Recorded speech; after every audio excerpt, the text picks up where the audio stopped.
사무엘상 21장 1절부터 9절까지 제가 한 절 읽고 여러분들이 한 절 읽을게요. 다윗이 노베 가서 제사장 아히멜렉에 이르니 아히멜렉이 떨며 다윗을 영접하여 그에게 이르되 어찌하여 내가 홀로 있고 함께하는 자가 아무도 없느냐 하니 다윗이 제사장 아히멜렉에게 이르되 왕이 내게 이를 명령하고 이르시기를 내가 너를 보내니까 내게 명령한 일을 아무것도 사람에게 알리지 말라. 하시기로 내가 나의 손녀들을 이러한 곳으로 양장하였나이다. 이제 당신의 수중에 무엇이 있나이까 떡 5덩이나 무엇이나 있는 대로 내 손에 주소서 하니 제사장이 다윗에게 대답하여 이르되 보통 떡은 내 손에 없으나 거룩한 떡은 있나니 그 손에 든 여자를 가까이 하지 아니하였으면 주리라 하는지라. 다윗이 제사장에게 대답하여 이르되 우리가 참으로 3일 동안이나 여자를 가까이 하지 아니하였나이다. 내가 떠난 길이 보통 여행이라도 소년들이 그릇 성결하겠거든 하물며 오늘 그들의 그릇이 성결하지 아니하겠나이까 하매 제사장이 그 거룩한 떡을 주었으니 거기는 진설병 곧 여호와 앞에서 물려낸 떡밖에 없었습니다. 이 떡은 더운 떡을 드리는 날에 물려낸 것이더라. 그날에 사울의 신하 한 사람이 여호와 앞에 머물러 있었는데 그는 도액이라 이름하는 에돔 사람이요 사울의 목자장이었더라. 다윗이 아히멜렉에게 이르되 여기 당신의 수중에 창이나 칼이 없나이까 왕의 일이 급함으로 내가 내 칼과 무기를 가지지 못하였나이다 하니 제사장이 이르되 내가 엘라 골짜기에서 죽인 블레스 사람 골리앗의 칼이 보자기에 쌓여 에봇 뒤에 있으니 내가 그것을 가지려거든 가지라. 여기는 그것밖에 다른 것이 없느니라 하는지라. 다윗이 이르되 그 같은 것이 또 없나니 내게 주소서 하더라.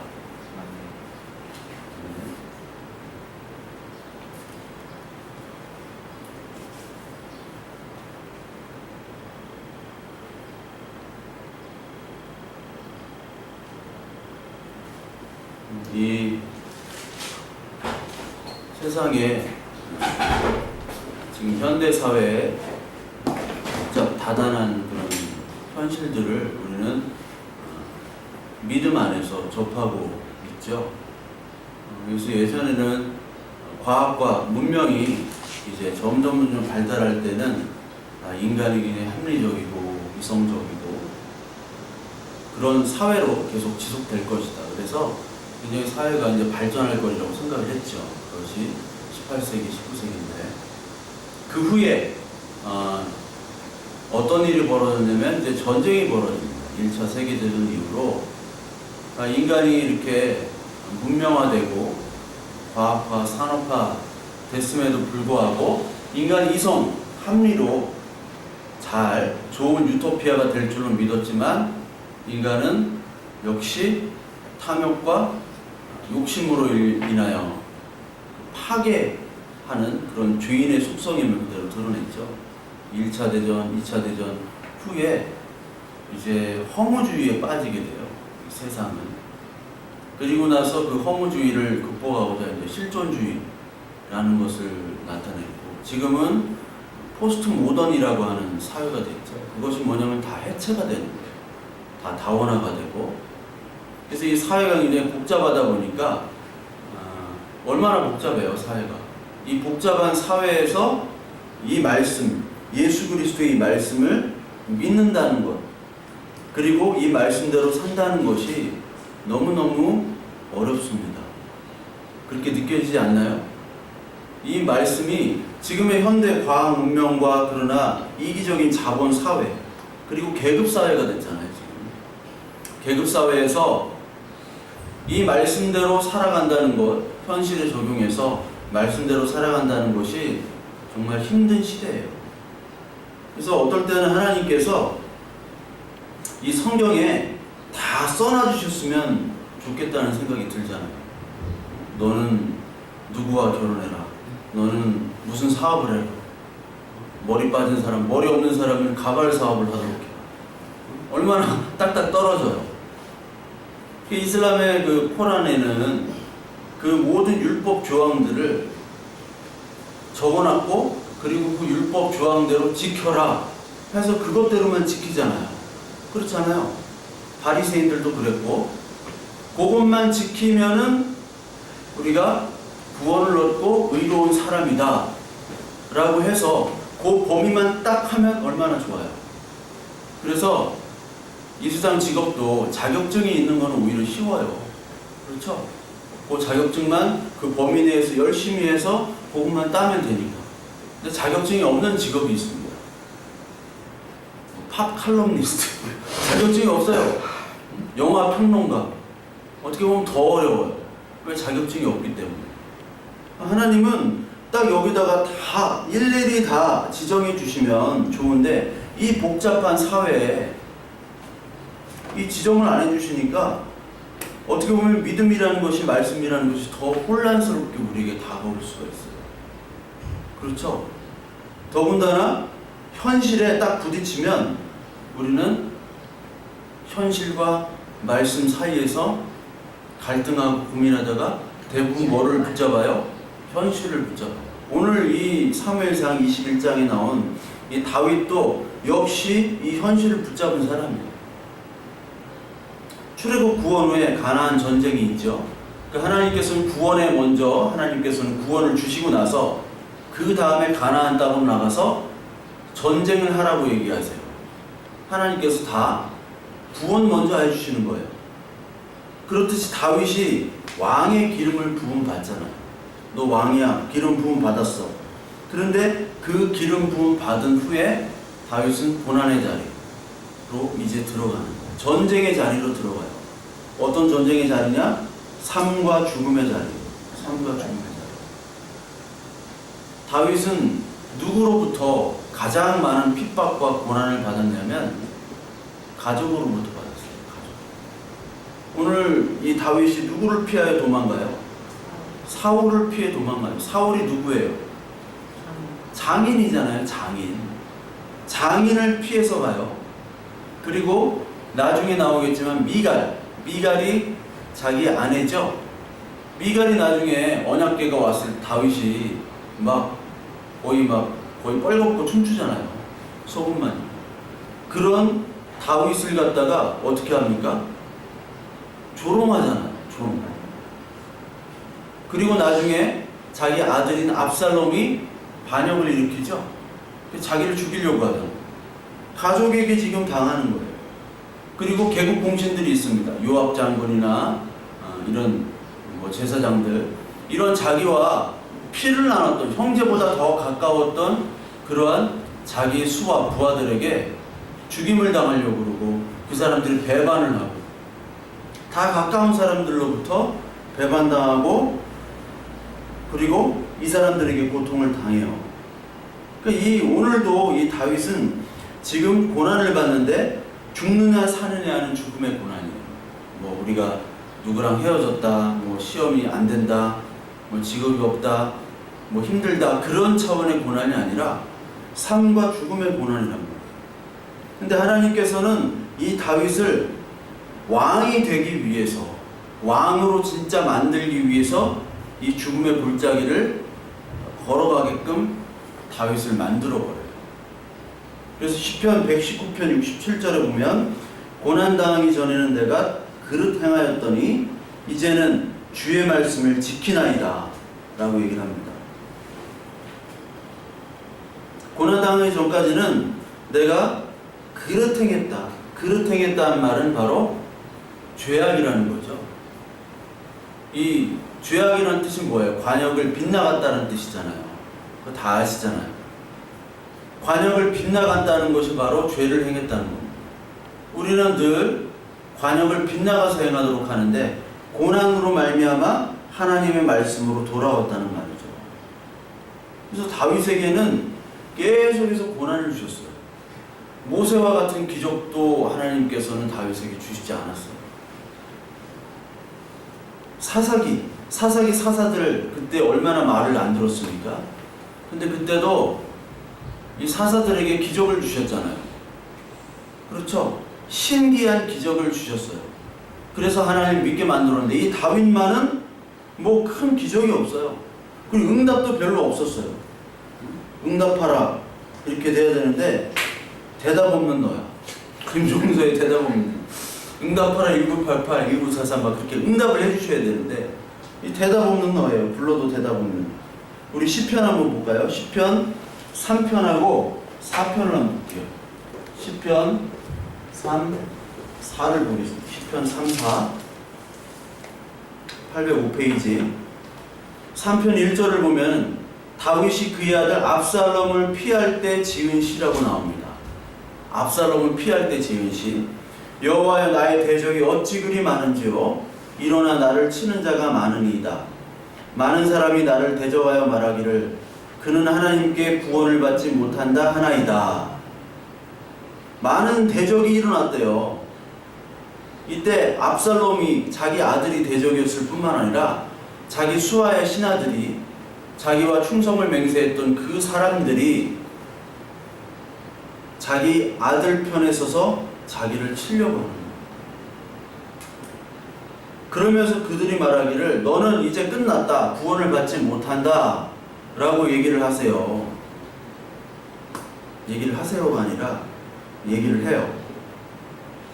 그리고 4편에 보면 4편 1절 내 의의 하나님이여 내가 부를 때 응답하소서 곤란 중에 나를 너그럽게 하셨사오니 내게 은혜를 베푸소 나의 기도를 들으소서. 계속해서 하나님께 외치는 거예요. 응답이 없어요. 계속 도망 다녔잖아요.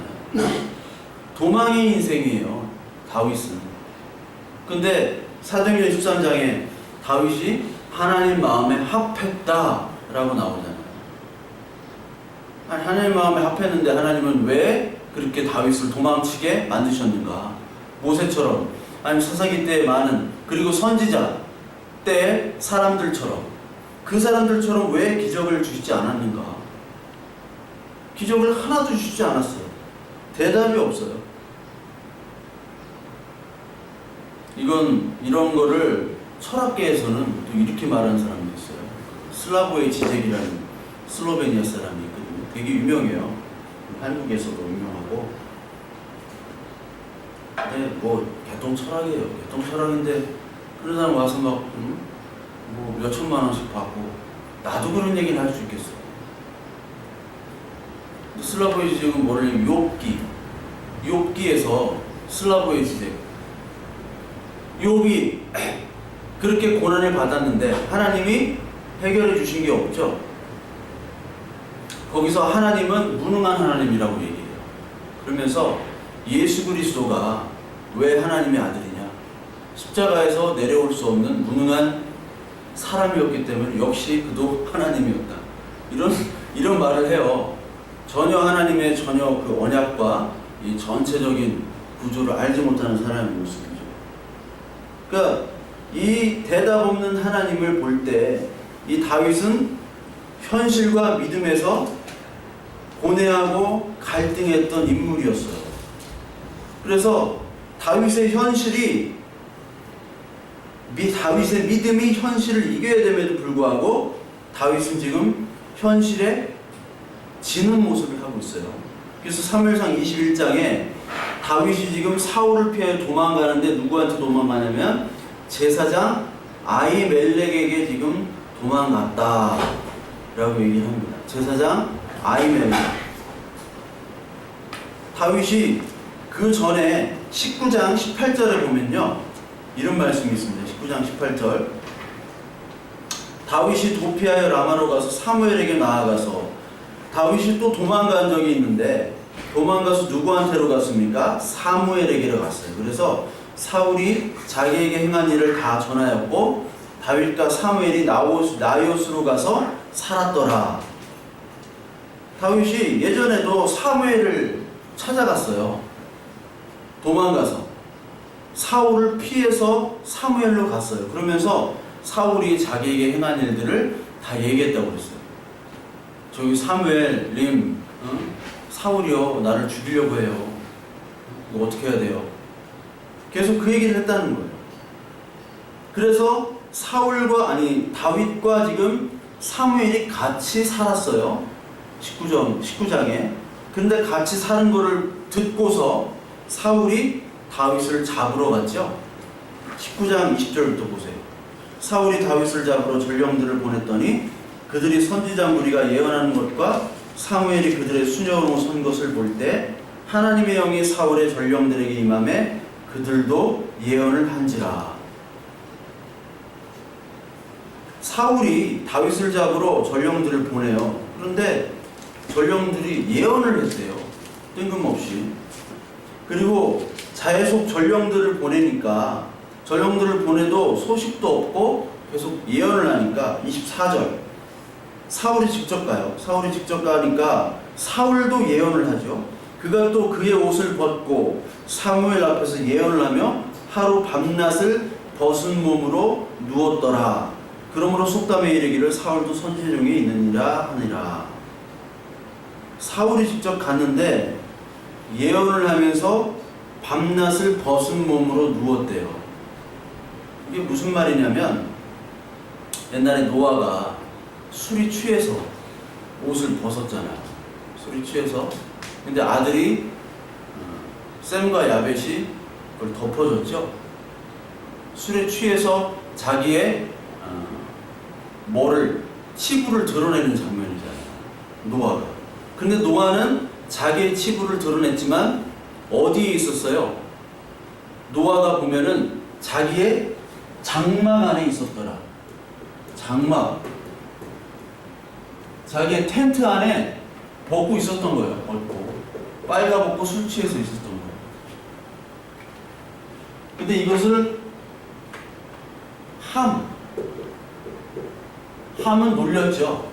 아버지가 이렇게 빨가벗고 누워있냐. 술 취해가지고. 근데 셈과 야벳은 덮어줬잖아요. 옷으로 덮어줬잖아요.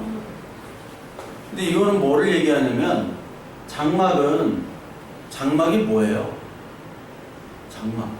자기 집이죠? 자기 집. 텐트잖아. 그때는 집이 없었잖아. 이런 콘크리트가 없었잖아. 벽돌도 없고. 텐트로 집을 졌고 그 텐트 안에서 벗었다는 거예요.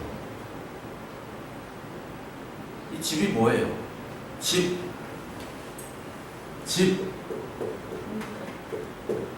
성전이잖아요. 집은. 예수님께서 성전에서 여기는 무슨 집이다? 그 성전 척결 사건. 성전에서 막 장사하는 사람을 다 내쫓을 때 여기는 기도하는 집이다라고 얘기하잖아요. 기도하는 집에 장사를 하는구나 이놈들아. 해가지고 다 막 끈으로 다 엎어버리고 그러셨던 사건이 있잖아요. 모르죠? 집, 성전, 장막, 성막 이것은 다 예수 그리스도를 상징하는 거예요. 즉 하나님 안에서 벗은 건 죄가 아니에요.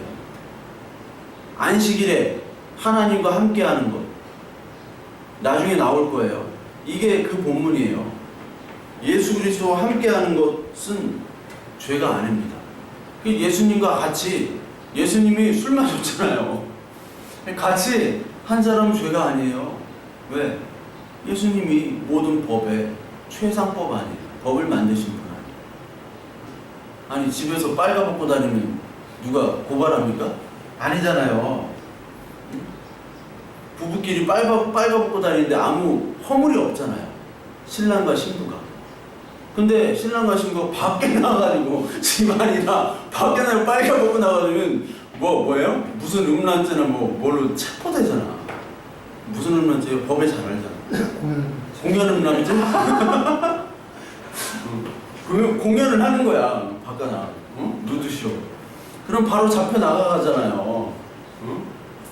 바로 수갑을 채우나요? 벌금 유경험자로서 수갑을 바로 공연음죄로 잡혀가잖아요. 근데 집에 있으면 안 잡혀가잖아요. 나도 여기서 다 보고 있어. 더워가지고. 안 벗으면 안 돼. 더워서. 괜찮은 거예요. 근데 이 함은 하나님 은혜를 모르는 거예요. 쌤과 야벳은 덥잖아요. 그래도. 그러니까 최상위법은 뭐예요? 하나님 법이에요. 법도 최상위 법이 있잖아요. 헌법, 법률, 뭐 쭉 해가지고 뭐 조례 뭐 어쩌고 그 최상위 법이 바로 은혜예요, 은혜. 그래서 오늘 이 다윗이 믿음을 가지고 이 현실을 이겨야 되는데 이 현실을 이길 수가 없는 모습을 나타내고 그래서 도망가는 거예요. 도망가서 있었는데 이 사울이 잡으러 왔잖아요.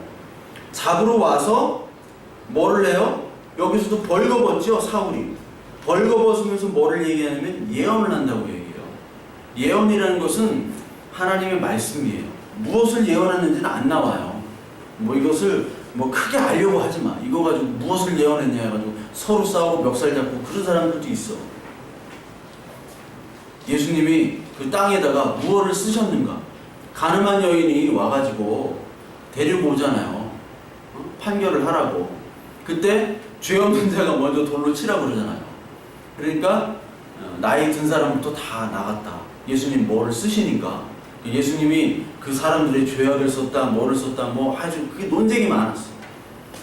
근데 그런 게 중요한 게 아니에요. 그러니까 여기에 무엇을 예언했는가 중요한 게 예언이라는 것은 하나님의 말씀이다. 하나님의 말씀은 뭐를 얘기하냐요? 우리의 죄성을 얘기하고 그렇기 때문에 하나님의 은혜의 필요성을 얘기하는 거예요. 이 예언은 사울 네가 죄인이다라고 얘기를 하신 거예요, 아마. 그거를 계속 자기 입으로 얘기해요. 내가 죄인이지. 내가 사위 다윗을 죽이려고 하는 죄인이지. 내가 이 사위 다윗의 인기 때문에 내가 왕이 되어야 되는데 다윗이 더 인기가 많은데 내가 질투로 내가 얘를 죽이려고 하는구나. 계속 그런 것을 하나님 나 잘못했습니다. 그것을 얘기하는 거예요. 그러면서 옷을 벗었다. 자기의 왕이 이제 그 왕의 옷을 벗고 완전 죄인으로 폭로가 되는 거죠. 그것을 얘기하는 거예요. 그래서 왕이 아닌 벌거벗은 너의 모습을 보고 네 왕국은 끝이고 하나님의 나라를 붙잡으라. 하나님 왕을 붙잡으라. 계속 예언한 거예요. 그 예언대로 했으면 사울은 살았겠죠. 근데 예언을 했음에도 불구하고 사울은 끝내 그 현실의 자리에서 회개를 하지 않았어요. 자신이 욕심의 자리에서. 그러니까 이 다윗도 마찬가지로 이 모습을 보니까 사울이 자기를 죽이려고 하는데 사울 뜻대로 안 되잖아요. 이게 하나님이 하신 거를 느껴지잖아요. 그러면은 도망가지 않아도 되는데도 불구하고 다시 두려움이 찾아와요. 우리는 예수 그리스도를 믿는 말씀 가운데 우리의 두려움이 사라지고 믿음 가운데 하나님께서 나를 지켜주신다 함에도 불구하고 바로 그 마음을 품은 이후에 바로 현실의 두려움 때문에 그 믿음이 사라지는 경험들을 많이 했을 거예요. 그렇죠? 그 다윗을 죽이려고 해도 안 된다니까. 하나님이 보호해 주신다니까요. 그걸 경험함에도 불구하고 우리는 다시 하나님을 떠나게 돼요. 하나님이 우리를 보호하신다. 부자는 망해도 3년 간다고 그러죠. 근데 완전 망한 사람들이 있어요. 완전 망한 사람. 그런 사람들은 하나님이 하신 거예요. 망해도 그렇게 망할 수가 없는.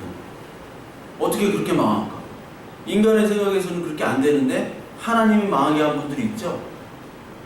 그런 분들은 하나님이 망하게 했다라고 고백을 하면서 어떤 분은 완전히 무너지는 사람이 있고 하나님의 신앙 고백을 하면서 어떤 분은 더 흔들림이 없는 그 하나님을 만난 사람들도 있어요. 근데 그게 자기의 힘으로 만나느냐? 그렇지 않습니다. 하나님이 우리의 믿음을 끝까지 버리지 못하도록 우리에게 믿음을 주세요. 이 사탄은 계속해서 우리에게 믿음을 가져가려고 하거든요. 어떻게든 망해서 아니면 관계가 깨져서 그래서 자꾸 믿음을 하나님 없어. 하나님이 있긴 어디 있어. 대답 없어. 응답하는 하나님이 아니라 하나님은 그냥 죽도록 만드는 무능의 하나님이야 라고 계속해서 음성을 얘기해. 그런데 그 음성을 듣지 못하게 하시는 분도 하나님이고 그리고 끝까지 믿음을 지키게 하는 분도 하나님이에요. 다윗이 이렇게 도망다니고 막 하나님의 도우심과 하나님의 보호하심을 경험함에도 불구하고 다윗은 계속 현실을 택함에도 불구하고 하나님이 끝까지 이 다윗을 보호해 주시는 거예요. 육신으로도 보호해 주시지만 우리의 믿음이 떠나지 않도록 하나님이 보호해 주시는 겁니다. 그래서 우리는 그걸 믿어야 되는 거예요. 하나님이 나를 보호해 주시는 거예요. 뭐를 보호해 주세요? 나의 믿음을, 하나님과의 관계를 내가 노력하는 것이 아니라 하나님께서 내가 할 수 없는 부분까지 그것을 붙잡고 계시는구나. 그걸 우리가 이 신앙생활이라는 것을 하면서 느껴야 돼요. 근데 그 느낌도 잠시잖아요. 다윗도 그걸 다 느꼈단 말이에요. 다윗과 골리앗 그리고 광야 시대 때. 근데 다시 현실로 돌아오잖아요. 왜요? 예수 그리스도를 믿어요. 그런데 그냥 가만히 있으면 죽을 것 같아요. 그냥 교회 와서 예배를 열심히 드리고요, 말씀 보고요, 말씀대로 행한다고 해서 우리의 생계가 저절로 이렇게 보장이 되나요? 아니잖아요. 세상이란 전쟁터 가가지고 또 거기서 싸워야지 내가 먹고 사는 거예요. 다윗도 마찬가지예요. 내가 하나님 그래 사울을 또 보호해주세요. 근데 내가 가만히 있다가는 죽어요. 여기 21장 한번 보세요. 10절 보니까 그날에 다윗이 사울을 두려워요. 또 두려워하여 일어나 도망하여 가드왕 아기스에게로 간다. 그리고 15절 보니까 12절 다윗이 그 말을 그의 마음에 두고 가드왕 아기스를 심히 두려워하여 그들 앞에서 그의 행동을 변하여 미친 채하고 대문짝에 그적거리며 침을 수염에 흘리매 사울을 두려워해서 블레셋 땅 가드 아기스 땅 아기스 왕의 땅으로 가는 거예요. 그래서 살려고 어떻게 해요? 미친 척을 하죠. 대문짝에다가 막 그적거리고 뭘 막 이제 그적거린다는 게 뭔지 모르겠고 침을 수염에 흘려요. 미친 척하면 연기를 하는 거죠. 아카데미 여우 나무주연에서 다윗이 음악도 잘했죠. 또 용모도 출중했죠. 용감했죠. 그 음악적 재능이 있으니까 연기도 잘했던 것 같아요. 연기를 막 해요. 이 용감했던 다윗은 다 사라져요. 왜? 살려고 받은 거거든요. 살려고. 안전과 소유라는 그런 것을 따르기 위해서 지금 미친 척 하는 거예요. 우리도 마찬가지잖아요. 그래, 우리가 예수 그리스도를 믿고 하나님이 나를 보호해 주신다. 그런데 현실은 가만히 있으면 안 돼요. 그렇잖아요. 가만히 있으면 누가 해줘요? 아무것도 안 해줘요. 뭔가 막 해야 돼. 그래서 우리가 하는 것들이 바로 이 다윗과 같은 행동들이에요. 미친 척 하는 거야. 하나님 오늘 미친 척하고 한번 땡기겠습니다.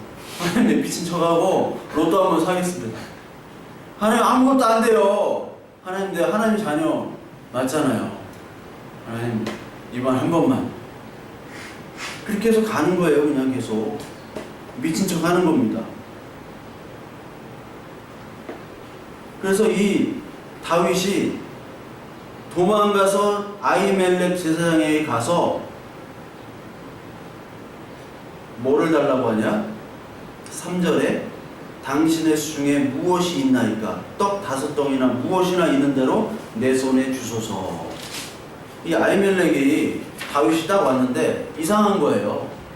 혼자 왔어. 좀 다윗이 그때는 왕의 사위고 그리고 그 이스라엘의 가장 큰 장수였고 그런데 혼자 그지처럼 온 거예요. 아히멜렉이 이상하게 생각한 거죠. 어찌하여 너 혼자 왔냐? 21장 1절에 그러죠. 그러니까 다윗이 거짓말을 하죠. 비밀 수행을 하고 있다. 그렇게 얘기를 하는 거예요.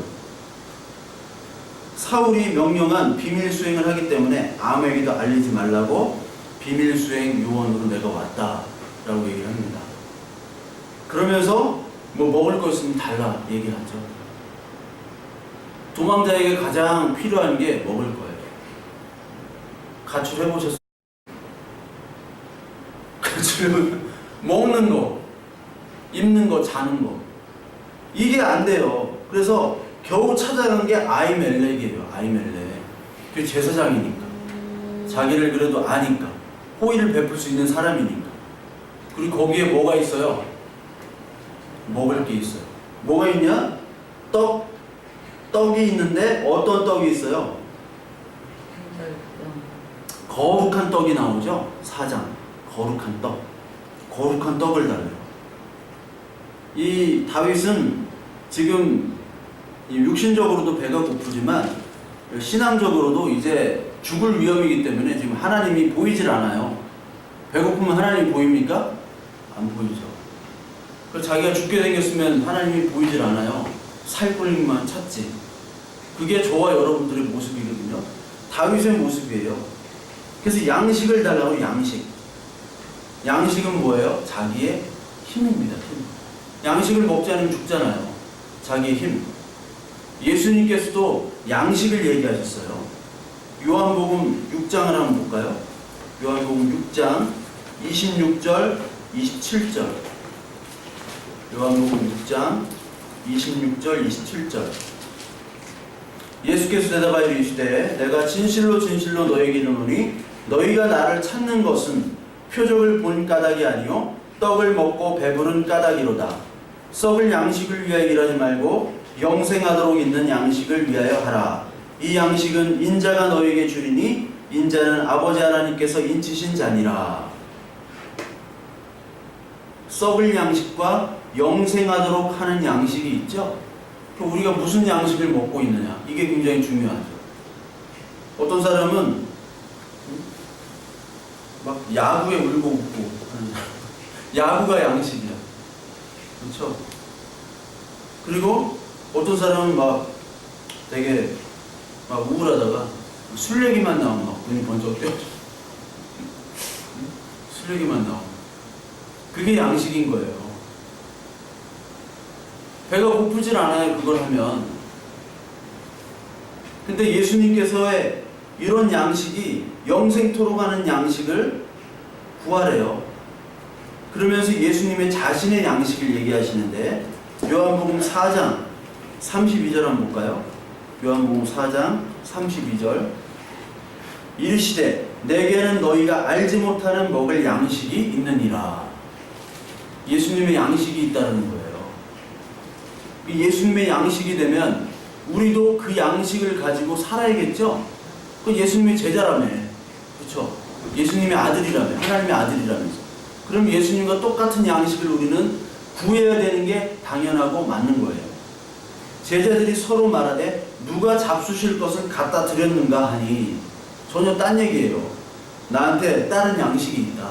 숨겨둔 짱 박아놓은 양식. 군대 훈련소 갈 때 택시에다 짱 박아놓고 막 짱 박아놓은 양식이 있는데 누가 먹을 걸 갖다 드렸나? 하니까 34절 예수께서 이르시되 나의 양식은 나를 보내신 이의 뜻을 행하며 그의 일을 온전히 이루는 이것이니라. 자, 예수님의 양식은 나를 보내신 하나님의 뜻을 행하는 거예요. 하나님의 뜻은 하나님의 자녀들을 다 구원에 이루는 것이 하나님의 뜻이잖아요. 그리고 그의 일을 온전히 이루는 것은 누구를 통해서? 예수 그리스도 자신이 죽으심을 통해서 그 일이 이루어지는 것이 양식이에요. 힘이에요. 그러니까 예수님과의 관계 속에서, 하나님과의 관계 속에서 예수 그리스도는 자기가 무엇을 위해서 이 땅에 왔으며 그 하나님의 뜻, 모든 사람을 살리는데 내가 사명을 다해야 됐다. 그 말씀과 그 사명 간의 하나님과의 관계 속에서 그 양식을 찾으신 분이에요. 그렇죠? 그런데 이 다윗은 그 양식이 아닌 먹을 게 급했어요. 당연히 먹을 게 급하죠. 그 하늘의 양식이 보입니까? 하늘의 양식은 하나님이 너를 택했다는 거예요. 이스라엘을 위해서. 그 양식을 가지고 살아야 되는데 사울로부터 다 보호해 주셨는데 그 양식이 지금 보이지 않고 먹을 것만을 찾죠. 근데 그 먹을 것이 어떤 거냐면 진설병이에요. 진설병. 진설병 알죠? 더 설명 안 해도 되죠? 진설병? 진설병이 어디에 있는 겁니까? 어디에 있는 거예요? 네? 성소예요? 지성소예요? 네?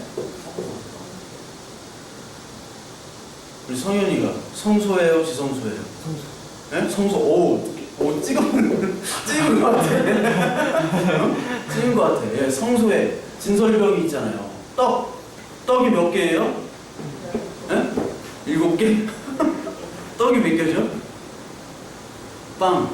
진설병. 빵이. 예? 12개. 예비 신학. 12개. 12개가 있어요. 12개를 언제마다 갈아요? 레위기 24장 한번 볼게요. 레위기 24장. 레위기 24장을 볼게요. 레위기 24장에 보면 그 진설병에 대해서 나옵니다.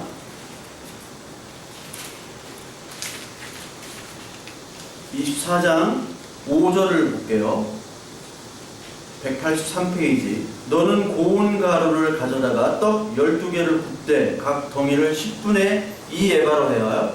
여호와 앞 순결한 상 위에 2줄로 한 줄에 6씩 진설하고 너는 또 정결한 유향을 그 각 줄 위에 두어 기념물로 여호와께 화제를 삼을 것이며 안식일마다 이 떡을 여호와 앞에 항상 진설할지니 이는 이스라엘 자손을 위한 것이요 영원한 언약이니라. 이 떡은 아론과 그의 자손에게 돌리고 그들은 그것을 거룩한 곳에서 먹을지니 이는 여호와의 화제 중에 그에게 돌리는 것으로서 지극히 거룩함이니라. 이는 영원한 규례니라. 즉 이 떡을 안식일마다 교체를 해요. 제사장이. 그러니까 제사장이 안식일마다 성소에서 일을 하는 거죠. 안식일에 일을 하면 돼요, 안 돼요? 안 되잖아요.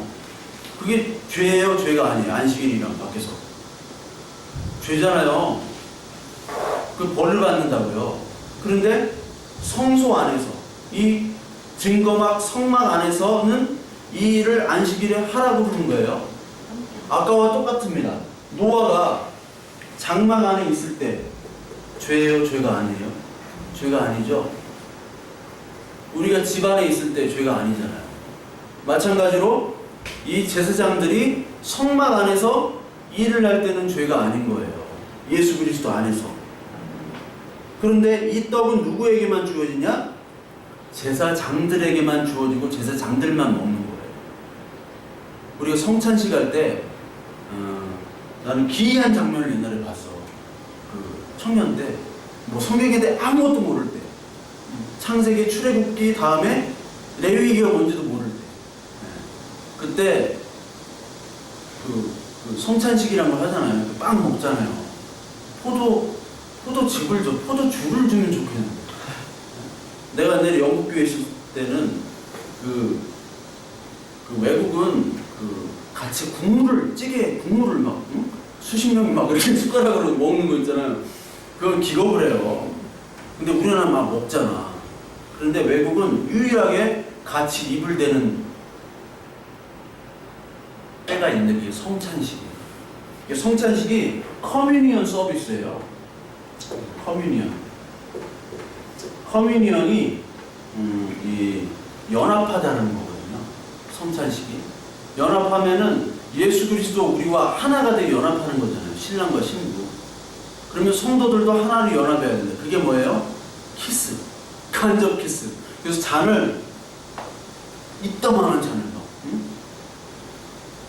한 400cc는 되는 것 같아요. 400cc 잔을 딱 줘요.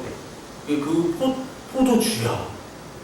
포도즙이 아니야. 우리나라 막 포도즙 해가지고 포도술을 마시면 안 된다고 그러면 포도즙이라고 해가지고 막 부글부글 끓어 막 위에 막 거품 있고 먹기도 싫어요.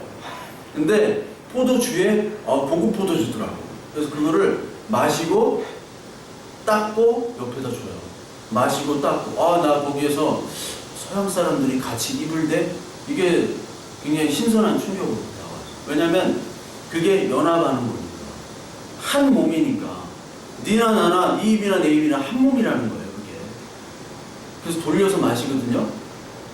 그날 또 빵도 있잖아요. 우리는 카스테라 줬는데 거기는 막 아주 그 거친 빵을 주더라고요. 막 입천장 다 날아가는 거. 막 씹으면 막 확 날아가고, 막 여기 상처 나고. 거친 빵을 먹으라는. 근데 카스테라 주잖아. 우리도 좀 바꿔야 되는데 거의 유효기간 지날 것 같은 그런 빵. 근데 그거를 먹고 나서 남는 거를 내가 보니까 땅에다가 막 묻더라고. 삽에 파가지고. 거긴 다행히 그 교회 앞에 땅이 있었어. 요즘엔 교회 앞에 다 콘크리트잖아. 막. 땅에 묻어서 내가 이거 왜 먹을 거를 묻냐고 하니까 신성한 빵이라 이거 성사님 남으면 묻어야 된대. 근데 왜 저걸 그냥 먹으면 되지 왜 저걸 묻을까? 큰일 난다잖아. 근데 여기서도 큰일. 이거를 그냥 제사장들만 먹지 아무도 안 먹거든요. 근데 전에 있던 교회에서 또 어떤 장로님이 얘기를 했어. 그 장로님이 룸 장로님이라고 방 장로님 그분이 나한테 물어보더라고요. 이 남은 거 그분이 이렇게 다 이렇게 했거든요. 남은 걸 어떻게 하냐? 드세요. 그걸 왜 버립니까? 음식을 버리는 게 죄지. 드세요. 그래서 성경적인 근거를 얘기 드렸어요. 그리고 지금의 그것은 이제 그 형식상 우리가 예수 그리스도, 우리를 위해 죽으신 예수 그리스도, 그리고 현재 우리와 함께하는 예수 그리스도, 그리고 앞으로 올 예수 그리스도를 상징하는 게 바로 성찬식이에요. 근데 성찬식만 하면 왜 하는지를 몰라 그냥 하고 막 이상한 막 암울한 음악 막 틀어놓고 막 기도하고 막 이렇게 고개 숙이고 있다가 줄 서가지고 하나씩 먹고 이거 맛이 없네 하고 이렇게 또 이렇게 막 눈을 감고 있어야 돼. 막 어디 보기도 그렇고. 근데 그게 아니라 예수 그리스도의 고난만을 얘기해요. 그게 아니라 기쁨이에요. 그게 과거에 예수 그리스도 우리를 위해서 죽으신 예수 그리스도와 현재 우리와 함께하고 있는 예수 그리스도, 그리고 앞으로 오실 예수 그리스도를 나타내는 게 성찬식이에요. 그러니까 죽음을 나타내는 동시에 나중엔 기쁨의 찬양을 해야 돼. 무슨 얘기인지 아시겠어요? 성찬식을 하려면. 근데 아무 생각이 없어. 뭐 하는 사람도 생각이 없고 먹는 사람도 생각이 없고 안 하는 게 나아요. 그렇게 하려면 뭘 알고서 해야 되는데. 네? 우리는 하려면 포도주로 합시다. 포도주 확실하게 포도주라고 나와 있으니까 확실하게 해야 돼. 이게 이 진설병이라는 것이 제사장만 먹는데 다윗에게 줬어요. 잘못된 거죠? 율법으로는 맞아 죽어요. 그렇잖아요. 이게 마태복음 12장에 그대로 나옵니다. 마태복음 12장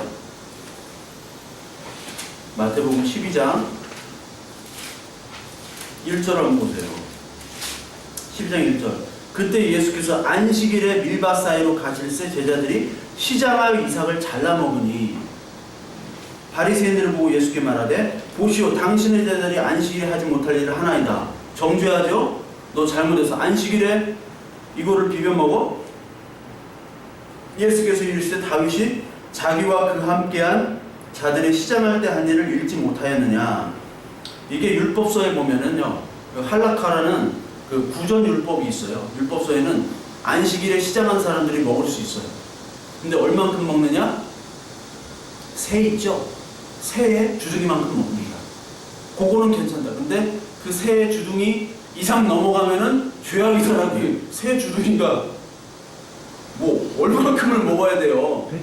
먹지 말라는 얘기지. 그런데 여기 보니까 시장할 때 다윗이 자기와 함께한 일들을 잊지 못하였느냐. 그가 하나님의 전에 들어가서, 그렇죠? 성막에 들어가서 제사장 외에는 자기나 그와 함께한 자들이 먹어서는 안 되는 진설병을 먹지 아니하였느냐. 이게 그대로 나오잖아요. 예수님이 인용을 하시죠. 또 안식일에 제사장들이 성전 안에서 안식을 범하여도 죄가 없음을 너희가 율법에서 읽지 못하였느냐. 성전에서 안식을 범하는 게 뭐냐면 빵 왔다 갔다 갈고, 그리고 불 꺼졌나 안 꺼졌나 보고, 그게 해야 되잖아요. 향 피우고. 내가 너에게 이르노니 성전보다 더 큰 이가 여기 있느니라. 나는 자비를 원하고 제사를 원하지 아니하노라 하신 뜻을 너희가 알았더라면 무죄한 자를 정죄하지 않아야 하였으리라. 인자는 안식일의 주인이니라. 예수 그리스도 함께하면, 안식일의 주인과 함께하면 죄가 안 되는데, 인간이 괜히 지들의 율법으로 판단하는 거예요. 하나님의 율법도 아니에요. 지들이 만든 전통이잖아요. 율법 조항을 늘린 거잖아요. 자기들 마음대로 하나님을 섬기겠다고. 자비를 원하고 제사를 원하지 않아요. 하나님의 상위법이 최상법이에요. 그게 헤세드, 은혜의 법이란 말이에요. 그 헤세드가 상위법이에요. 그렇기 때문에 이 상위법을 가지고 이 불쌍한, 이 배고픈 다윗에게 이것을 줬습니다. 그러나 이 떡에는 무슨 의미가 있어요? 육신의 떡이 아니라 말씀, 하나님의 말씀의 영생의 떡인 그 만나, 하나님의 말씀을 먹으라는 하나님의 본질의 의도가 있겠죠. 근데 다윗은 이 육신의 떡만 구합니다. 그리고 여기에 또 뭐가 있냐면 골리앗의 칼이 발견돼요. 왜 골리앗의 칼이 여기에 보관됐는지는 몰라요. 역사적으로 그거를 이 자유주의 신학자들은 그거를 따져요. 여기 있을 리가 없다. 그렇기 때문에 이 성경은 허구다. 짜깁기 조작 문서다. 짜깁기 조작 문서일지라도 하나님의 말씀, 구원의 말씀이 들어가면 되는 거예요. 여기 보니까 다윗이 아히멜렉에게 이르되 여기 당신의 수중에 창이나 칼이 없나이까? 왜 창이나 칼을 구했어요? 도망자에 가장 필요한 거는 먹을 것과 무기예요. 뭘 싸워야 되잖아. 자기를 죽이려고 달라졌는데. 안 그래요? 그런데 여기에 골리앗의 칼이 있어요. 골리앗의 칼. 이 골리앗 칼보다 더 좋은 게 없잖아요. 근데 너무 무거울 텐데. 하여튼 있어. 그래서 그 칼을 달라고 그래요. 제사장이 이르되 9절 내가 엘라 골짜기에서 죽인 블레셋 사람 골리앗의 칼이 보자기에 쌓여 에봇 뒤에 있으니 내가 그것을 가지려거든 가지라. 여기는 그것밖에 다른 것이 없느니라 하는지라. 다윗이 이르되 그 같은 것이 또 없나니 내게 주소서 하더라. 그게 가장 좋은 거래요.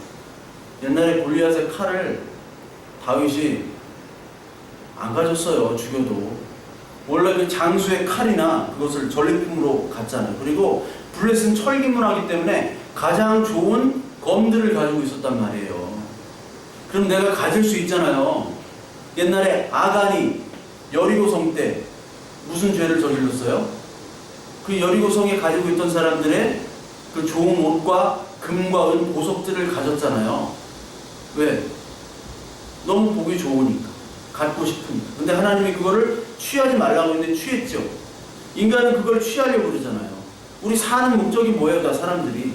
그것들을 취해서 안정과 칭찬과 그리고 행복을 느끼려고 지금 열심히 뛰고 있는 거거든요. 사람들이 다. 그런데 다윗은 그거를 갖질 않았어요. 여기 어떻게 왜 보관됐는지 모르겠지만 보관이 되어 있어요. 근데 지금은 그게 좋게 보이는 거예요. 다윗은 돌로 이겼다요. 돌. 흔한 돌. 아무도 주목하지 않은 돌이 바로 골리앗을 이겼는데 지금은 누구든지 가지려고 하는 이 칼을 가지려고 하는 거예요. 왜요? 지금 현실이 믿음을 이기는 거예요. 이 세상 사람들도 안전을 원하잖아요. 안정된 직업을 원하기 때문에 열심히 노력을 하죠. 그거 가지고 뭐라고 하는 게 아니라 그러면 안전이 뭐예요? 안정이 뭐예요? 평안이 뭐예요? 행복이 뭐예요? 뭐가 안전인 거예요 도대체? 뭐가 좋은 거예요? 그걸 땐 개념을 모르고 우리는 안전과 행복이란 말을 그렇게 많이 써요. 근데 여기도 나오지만 하나님 안에서만이 안전이 있어요. 하나님 안에서. 그래서 결국 이 다윗은 시편에서 뭐라고 고백하냐면 여호와 하나님만이 내 산성이요 바위시다. 산성. 우리 한국은 산성이 없기 때문에 잘 모르는데 이 유럽 사람들한테는 확 다가옵니다. 특히 중세 사람들, 산성. 이 중세는 도시와 도시 간의 국가이기 때문에 도시와 도시 간의 전쟁을 했잖아요. 그래서 우리 도시를 싸고 있는 산성이 있어야지 안전한 거예요. 그래서 유럽에는 가보면 그렇게 산성이 많아. 성이 그렇게 동네마다 있어, 동네마다. 부르크, 룩셈부르크, 함부르크, 뉘른부르크, 뭐 베르크지 뭐. 하여튼 부르크가 많아요. 부르크가 성이거든요. 동네마다 성이 있어요. 동네마다 서로 공격을 해요. 이 동네랑 저 동네랑 맨날 전쟁을 하는 거예요. 그리고 저 동네 먹고 또 저 동네 또 먹고 지배하고. 근데 그 전쟁은 하나님만이 보호해 주시는 그 산성이 된다는 거예요. 그리고 칼은 말씀을 얘기하는 거겠죠. 말씀. 하나님의 성령의 검, 그 말씀만이 우리를 보호해 주시잖아요. 에베소 6장에 진리의 허리띠를 동여매자 했잖아요. 저번 주에. 진리의 허리띠를 동여매고 구원의 투구와 그리고 복음의 신을 신고 그리고 성령의 검, 곧 말씀. 그 말씀으로 나가는 거예요. 그것이 바로 우리의 자랑이고 능력이에요. 그래서 바울도 고린도후서 12장 7절부터 10절까지 이런 말을 했습니다. 여러 계시를 받은 것이 지극히 크므로 너무 자만하지 않게 하시려고 내 육체에 가시 곧 사탄의 사자를 주셨으니 이는 나를 쳐서 너무 자만하지 않게 하려 하심이라. 이것이 내게서 떠나가기 위하여 내가 3번 주께 간구하였더니 나에게 이르시기를 내 은혜가 내게 족하도다. 이는 내 능력이 약한 데서 온전해짐이라 하신지라. 그러므로 도리어 크게 기뻐함으로 나의 여러 약한 것들에 대하여 자랑하리니 이는 그리스도의 능력이 내게 머물게 하려 함이라. 그러므로 내가 그리스도를 위해 약한 것들과 능욕과 궁핍과 박해와 곤고를 기뻐하노니 이는 내가 약한 그때의 강함이라. 우리가 약할 때 강함 대신 찬양 많이 부르는데 진짜 그렇게 찬양대로 우리가 믿는지를 또 생각해 봐야 돼요. 여기 바울이 자랑할 것들이 많았어요. 특히 자랑할 것들은 주님이 보여주신 환상과 계시, 하나님 보여주신 환상과 계시를 말하고 싶지만 말하지 않겠다. 자랑할까봐. 그러면서도 나에게 내 능력이 족하다는 거죠. 왜? 자신에게 그 가시가 있었다고 그러죠. 병이. 그 병이 어떤 병인지 모르겠어요. 뭐 간질병인지 눈병인지 모르겠는데 그 병을 낫게 해주세요. 복음을 잘 전파하려면 낫게 해주셔야 되잖아요. 아니 복음을 전할 때 막 간질하고 막 배고픔으로 쓰러지면 아 누가 예수 믿습니까? 안 믿잖아요. 아 누가 예수 그리스도 믿고 싶어요? 간질병 걸린 사람이 예수 그리스도 전하는데. 그런데 그거를 바울이 구했어요. 하나님 복음에 필요합니다. 이 병을 낫게 해주세요. 3번 간구했어요. 3번이 3번 기도했다는 게 아니라 평생토록 기도했다는 거예요. 3번. 그런데 하나님이 응답을 해주셔서 응답을 안 해주셨어요? 하나님이 김종서야. 대답 없는 거. 대답이 없으셔. 응답을 해주셔야 되는, 응답을 해주셔야 하나님 좋고 나도 좋고 누이 좋고 매부 좋고 하나님 내 덕 좀 보고 예수 믿는 사람 많아졌으면 얼마나 좋습니까? 근데 응답을 안 해주세요. 왜? 내 은혜가 족하대요. 하나님께서 내 능력이 약한 데서 온전해지는데 네가 그 응답을 받지 않았기 때문에 그리스도의 능력이 네게 머물다는 거예요. 이게 이 그리스도인의 아이러니입니다.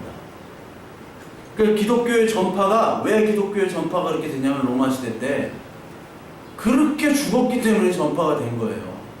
그렇게 가난하고 노예고 못 살고 비참한 사람들인데 죽어나가요. 부자는 안 믿었단 말이에요. 부자가 왜 믿어요? 부자가 믿는 즉시 자기의 직업과 모든 지위가 박탈되는데 누가 믿겠어요? 그런데 부자가 믿기 시작해요. 그게 아이러니한 거예요. 그래서 그리스와 로마의 제국과 그리스의 합리 철학들을 이 어리석은 노예들, 바보들, 그리고 가난한 사람들이 다 무너뜨렸어요. 다 무너뜨렸어요. 근데 지금에 왜 우리가 능력이 없는가? 세상에 편중하잖아요. 세상을 따라가죠? 우리가 그렇잖아요. 세상을 따라가요. 모든 것들을 세상에 따라가요. 예배당 치려면 빔 프로젝트 여기다 딱 달아줘요. 누가 그러더라고요. 그 설치하는 분이 그러면 뭐 교회 안 다니고 나한테 아니 서울교회나 여기나 어떻게 똑같이 이렇게 설치를 합니까? 필요 없는 것 같은데 자기가 볼 때. 그 시설들은 다 갖춰져도 우리는 음향시설도 없잖아요. 그럼 450만 원 정도 들어야 돼요. 400만 원 정도 하려면 이게 양쪽 스피커 200만 원씩 최소 그래요. 최소. 근데 그런 것들을 다 갖추면 뭐하냐. 음향시설 요즘에 대형 교회는 3, 4억씩 들이는 음향시설만 3, 4억. 마이크가 중요하니까요. 근데 그런 게 있으면 뭐하냐고요. 그리스도를 나타내는 능력이 없다면 하나님 앞에 아무것도 소용없는. 우리도 마찬가지잖아요. 안전과 자신의 안위만을 원하고 그것을 위한 하나님만을 구한다면 다윗처럼 도망가게 돼요. 우리도 계속 도망가잖아요. 그럼에도 불구하고 우리가 알아야 될 것은 다윗이 제사장만 먹는 빵을 원했어요. 그리고 그 빵은 좋은 게 아니죠. 그 빵을 원하고 골리앗 칼, 자기가 옛날에 관심을 갖지도 않았던 골리앗 칼을 원했음에도 불구하고 하나님이 이 다윗을 계속해서 보호를 해주신다는 거예요. 그게 은혜고 그게 감격인 거예요. 왜? 그게 헤세드니까. 하나님의 사랑이니까. 그러니까 여기서 우리가 알아야 될 것은 다윗처럼 우리는 똑같이 세상의 빵과 육신의 빵과 골리앗의 칼만을 원하지만 그럼에도 하나님이 우리를 끝까지 믿음을 갖도록 보호해 주시잖아요. 나중에 다윗이 밧세바를 통해서 밧세바의 남편도 죽이고요. 밧세바의 간음을 통해서 아들을 낳고 아들이 결국 죽죠. 그렇게 하면서도 예배드리고 십계명을 모든 계명들을 다 어겼을지라도 하나님이 그를 통해서 나단 선지자가 네가 바로 죄인이다라고 했을 때 나단 선지자를 통해서 내가 바로 죄인입니다라고 회개하는 그 회개의 영을 통해서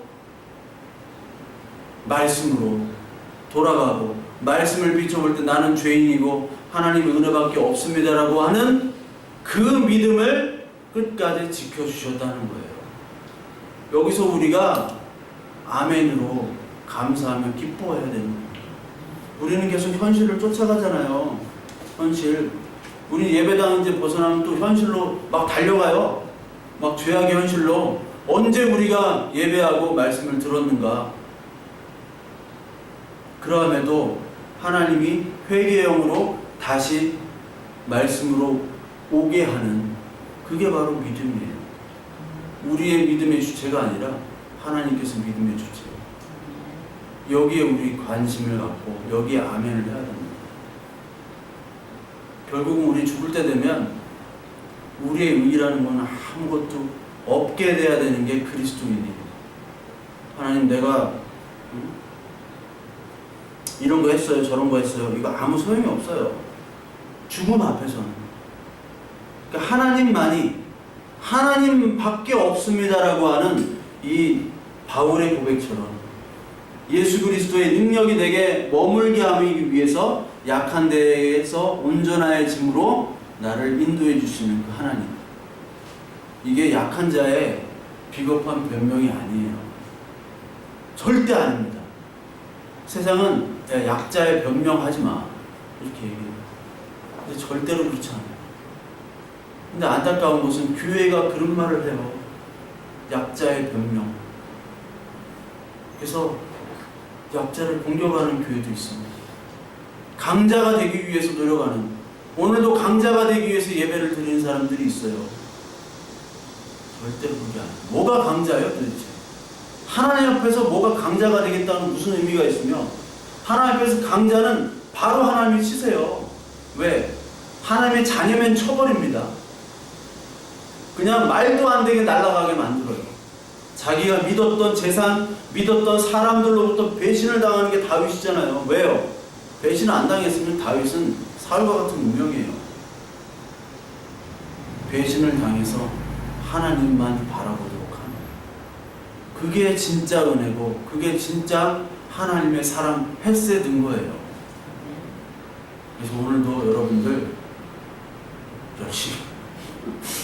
열심히 공부하시고 열심히 말씀 지키려고 노력하시고 거기서 실패가 있고 성공도 있고 좌절도 있고 성공도 있습니다. 그러나 그 성공이 하나님이 우리를 보호해 주셔야 되는 성공이어야 돼요. 세상적인 성공이 아니에요. 이 말씀에 그리고 우리는 계속 육신과 현실을 쫓지만 하나님의 헤세드가 우리를 보호해 주신다는 그 믿음을 가지고 좌절하지 마시고 낭망하지 마시고 우리 함께 하루하루 잘 열심으로 그리고 믿음으로 버텨나가시길 바랍니다. 기도하겠습니다.